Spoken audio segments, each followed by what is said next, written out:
મારો વોર્ડ મારી વાત એબીપી અસ્મિતાની વિશેષ રજૂઆતમાં આજે વાત કરીશું વડોદરા શહેરના વોર્ડ નંબર 6ની। આ વિસ્તારના લોકો સ્થાનિક સ્વરાજની ચૂંટણીમાં કઈ બાબતોને ધ્યાનમાં રાખીને મતદાન કરશે અને વિસ્તારના લોકોની શું છે સમસ્યા, જાણીએ। વડોદરાના વોર્ડ નંબર 6ની વાત કરીશું કે જ્યાં ચારે ચાર કાઉન્સિલર ભારતીય જનતા પાર્ટીના છે। આવનાર સમયમાં સ્થાનિક સ્વરાજ્યની ચૂંટણી ફરીથી આવવાની છે। શું કહેશો, ચારે કાઉન્સિલરથી સંતુષ્ટ છો? કામ કર્યા છે તેમણે વિકાસના? મારું નામ પવન ગુપ્તા છે। હું સંગમ વાળાસા રિંગ રોડ પર રહું છું। મારા વોર્ડના ચારે ચાર કાઉન્સિલરના કામની વાત કરું તો મારા વોર્ડના અંદર હાથીખાનાથી આવીને અને વાળાસા પોલીસ ચોકી જવાનો જે રસ્તો છે એ છેલ્લા 5 વર્ષમાં આજ દિન સુધી બન્યો નથી। એમાં જે ખાડા પાડવામાં આવ્યા હતા ગટર લાઈન નાખવા માટે અને જે દોરીઓ નાખવા માટે એ આજ દિન સુધી પૂરવામાં નથી આવ્યા। દરરોજ સવારે અમને કામ પર જવા માટે એ રસ્તે અડધો કલાક અમારો વેસ્ટ કરવો પડે છે। અમારા શરીરથી લઈને અમારા ગાડી તમામનું નુકસાન અમારે ભોગવવું પડે છે। તો મારા મતે તો અમારા કાઉન્સિલરોએ આજ દિન સુધી દેખાયા બી નથી અને કોઈ કામ પણ કર્યા નથી। પરિવર્તન ઈચ્છી રહ્યા છો? ચૂંટણી આવી રહી છે, બિલકુલ 5 વર્ષ પછી બી અમને એવું ના ખબર હોય કે અમારા વિસ્તારમાં કાઉન્સિલર કોણ છે, તેનો મતલબ છે કે અમારે પરિવર્તનની જરૂર પડશે। પરિવર્તનની જરૂર છે। શું કહેશો, શું સમસ્યાઓ? નિલેશ વસઈકર નામ છે મારું, પ્રમુખ સ્વામીનગરમાં રહું છું। 25 વર્ષથી આ એક હતું શાસન ચાલી રહ્યું છે। માત્ર વડોદરા સિટીની વાત કરવામાં આવે તો સ્માર્ટ સિટીનું નામ કહેવામાં આવે છે, પણ હું આ કોર્પોરેટરને એવું કહેવા માંગીશ કે તમે એક વોર્ડ તો તમે સ્માર્ટ બનાવો, પછી વડોદરાને સ્માર્ટ બનાવવા જાઓ।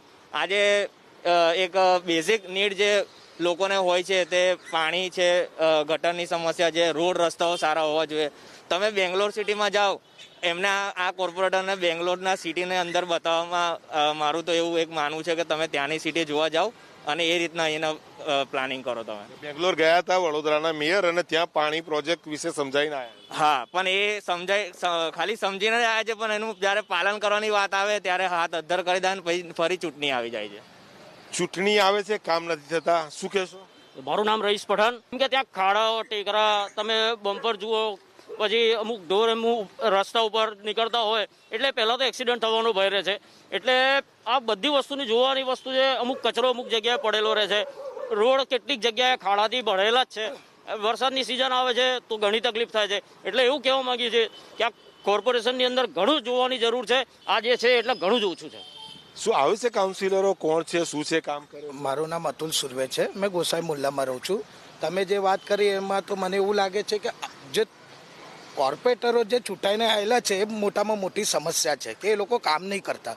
સ્માર્ટ સિટીનું તમે બોલો છો કે રોડ રસ્તા મોટા કરે છે, પણ એના પછી બી જે ગેરકાયદેસર તોડે છે, પછી 4-5 મહિના પછી એમને પરમિશન ત્યાં મળી જાય છે। અને બીજી વાત કે સરસા તલાવ એ જ્યારે સયાજી રાજા હતા એ ટાઈમથી સરસા તલાવ બનાવવામાં આવ્યું હતું। બધા જ તલાવો ડેવલપ થયા છે, સિટીના બહારના હોય કે સિટીના અંદરના હોય। અને હા, અને એ બીજી વાત કે ત્યાં માતાજીનું વિસર્જન થાય છે, ગણપતિનું વિસર્જન થાય છે અને મોટા પ્રમાણમાં તાજા વિસર્જન બી થાય છે। કોમી એકતાના નામથી તલાવ ઓળખાય છે। આજે એ તલાવ સાફ સફાઈ કરો, વર્ષમાં ટેન્ડર નકરે છે। અમે વારંવાર રજૂઆત કરી, કોઈ સાંભળ્યું નહીં, કોર્પોરેટરો બી સાંભળ્યું નહીં કે કોઈ નહીં। અમે ઓનલાઈન ફરિયાદ બી કરી પણ કોઈ કશું સાંભળતું નથી। તારમાં શું સમસ્યા છે? રોડ રસ્તા તો છે નહીં। તમે જો ખડ્ડા ખડોદરા થઈ ગયા છે। વડોદરાને ખડોદરાનું નામ આપી દીધું। મહિલા આપણી સાથે છે, શું કહેશો, શું સમસ્યા છે? મારું નામ નિરાલી જાદવ છે। હું વારસા ટી13માં રહું છું। આપ જોઈ શકો છો કે ઘણા ટાઈમથી એટલે કે 5 વર્ષની આસપાસથી જે કોર્પોરેટર ચૂંટાઈને આવ્યા છે તે લોકો ક્યારેય આપણા સમક્ષ તો હાજર રહ્યા જ નથી। અમે લોકોએ ઘણી સમસ્યાઓ એમને બતાવી હતી। અમારી ગલીમાં પાણી પહેલાં ચોમાસાના કારણે ઘરોમાં પાણી આવી ગયા હતા, ત્યારે પણ કોઈ જોવા માટે નહોતું આવ્યું। અમે ઘણા બધા કોર્પોરેટર સાથે સંપર્ક કર્યો હતો પણ કોઈ સામું જોવા માટે નહોતું આવ્યું। એવું કીધું કે અત્યારે તમે જોઈ લો, અમે પછી આવીશું। એટલે આ રીતે કોર્પોરેટરો બને છે પણ એ કોઈ પ્રજાની સેવા માટે નથી બની રહ્યા કે પ્રજાની કોઈ સેવા નથી કરતા, બસ પોતાના ઘરો જ ભરે છે। આક્ષેપ એટલા માટે લાગી રહ્યા છે કે સવાલ એ છે, અહીંયાના સ્થાનિકો અનેક સવાલ ઊભા કરી રહ્યા છે। શું કહેશો? બેન પણ કહી રહ્યા છે કે કાઉન્સિલરો આવતા નથી।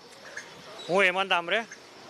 કાઉન્સિલરો આવતા નથી એ તો ખરી જ, પણ સૌથી મોટી જે આપણી આ એરિયાની જે સૌથી મોટો સ્લમ એરિયા હતો સંજયનગર, એ 1 વર્ષમાં ડેવલપ કરીને આપવાના હતા જે ઘરો, જે હજુ સુધી અપાયા નથી। એના માટે આંદોલન બી ચાલ્યું પણ કંઈ જ થયું નથી। ના કોઈ કોર્પોરેટર ત્યાં જવા માંગે છે, ના કોઈ કોર્પોરેટર કે મેયરશ્રી બી કોઈ વાત સાંભળવા માંગે છે।